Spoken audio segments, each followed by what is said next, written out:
আসসালামু আলাইকুম রহমতুল্লাহ। কেমন আছেন সকলেই? আশা করি সকলেই ভালো আছেন। দেশ ও প্রবাসে থাকা 5 ব্যাংক অর্থাৎ সম্মিলিত ইসলামী ব্যাংকের সকল গ্রাহকদের জন্য একটি মহামূল্যবান গুরুত্বপূর্ণ আপডেট নিউজ।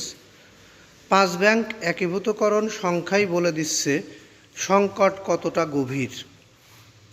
বিস্তারিত জানতে অবশ্যই পুরো নিউজটি আপনাদেরকে শুনতে হবে। নিউজের উপরে আমি যে পরিসংখ্যানটি দিয়েছি সেই পরিসংখ্যানটি একটু দেখতে হবে, বুঝতে হবে। বিস্তারিত আমি আপনাদের মাঝে তুলে ধরছি মোল্লা নিউজ টিভি এবং ভাইরাল নিউজ বিডির মাধ্যমে।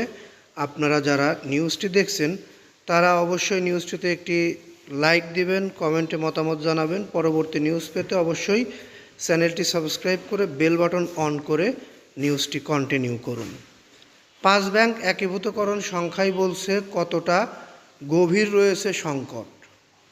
কোনো ব্যাংকে 100% বা কত শতাংশ ঋণ আদায় অযোগ্য। ইউনিয়ন ব্যাংকে 98% ঋণ মন্দ। ফার্স্ট সিকিউরিটি ইসলামী ব্যাংকে 96% ঋণ মন্দ। গ্লোবাল ইসলামী ব্যাংকে 95%-এর বেশি ঋণ ঝুঁকিপূর্ণ। সোশ্যাল ইসলামী ব্যাংক 62% ঋণ মন্দ। এক্সিম ব্যাংকে 48% ঋণই মন্দ। সম্মিলিত ব্যাংকের মূলধন কাঠামো 35,000 কোটি টাকা, সরকারি যোগান 20,000 কোটি টাকা, গ্রাহকদের অংশ 15,000 কোটি টাকা। কাগজে কলমে নতুন একটি ব্যাংক গঠনের প্রক্রিয়া শুরু হলেও বাস্তবতা বলছে ভিন্ন কথা। খেলাপি ঋণ, মূলধন ঘাটতি ও তারল্য সংকটে জর্জরিত 5টি ব্যাংকের আর্থিক ভিত্তি কতটা দুর্বল তার স্পষ্ট চিত্র উঠে এসেছে বাংলাদেশ ব্যাংকের ফরেনসিক অডিটে। সেই পরিসংখ্যানই বলছে নতুন ব্যাংকের সামনে সবচেয়ে বড় চ্যালেঞ্জ হবে আর্থিক সক্ষমতা পুনর্গঠন এবং আমানতকারীদের আস্থা ফিরিয়ে আনা।